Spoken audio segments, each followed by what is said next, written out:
Tech Tuesday with David Powell. Well, there's never a dull moment in the world of technology. With Black Friday behind us and Christmas ahead of us, David Powell is here to break down the hot topics of the season. Thanks for being here, David. Glad to be here. Okay, let's talk tablets. I know a lot of them will be given as gifts this year. Which ones would you recommend? So the tablet market obviously is always hot, and now it's getting even hotter. So right now I still recommend that you look at two, and two are the ones that are making all the waves. One is the Google Nexus 7, and it's been out for a while and has great reviews. People continue to love it. It's very user-friendly and has a great, kind of application base built around it. But the one that's really making waves and generating a lot of hot conversation right now is the iPad Mini with Retina display. Everyone loves the new iPad Air. It's thin. Everyone really wants it. And now the iPad Mini is equally as thin, but the wrap on it before was that it didn't have the high-definition screen.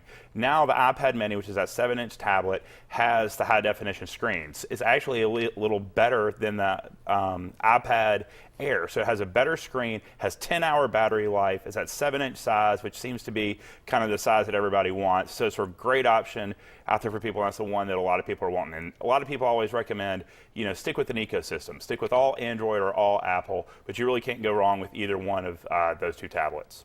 Awesome. Now, we recently discussed a smart fire alarm for your home. Now you have something else to discuss. This is related to a connected home. That's right. The connected home, we've talked before about the Nest and the thermostat that was connected via Wi-Fi, and then the fire alarm that's connected via Wi-Fi. Now there's this little thing called the spotter, and it really gives you a lot of ability to do whatever you want.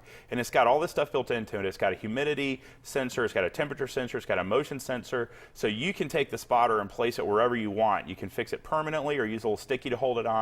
And then you can set up alerts with the app, and it'll tell you what you want. So you can set it on the washing machine, and then when the washing machine stops, it'll send you a signal so you know, hey, my wash is done. Or you can put it on a door and know when the door opens. So it's got a lot of cool features that you can set up to do what you want it to do, and they're only $50. So we're going to continue to see more around the connected home, and this is kind of a little cool device that allows you to decide what you get alerts on. That's really cool. I always forget that my clothes are in the That's right. You washer. leave them down there and have to go down later and switch them, yeah. Absolutely. Now, okay, you updated us. They're 23andMe. I'm not going to lie. I had no clue what this was. It's the company that provides people with their DNA information. That's There's right. some new news regarding this. That's right. About a month ago or so, we did a topic here on Tech Tuesday on 23andMe, and it's a service that one of the CEOs of Google's wife runs, and you basically swab and send in a DNA sample, and they decode your DNA, and consumers love it, and that it gives you a lot of visibility into your health, and maybe helps you make healthy choices going forward.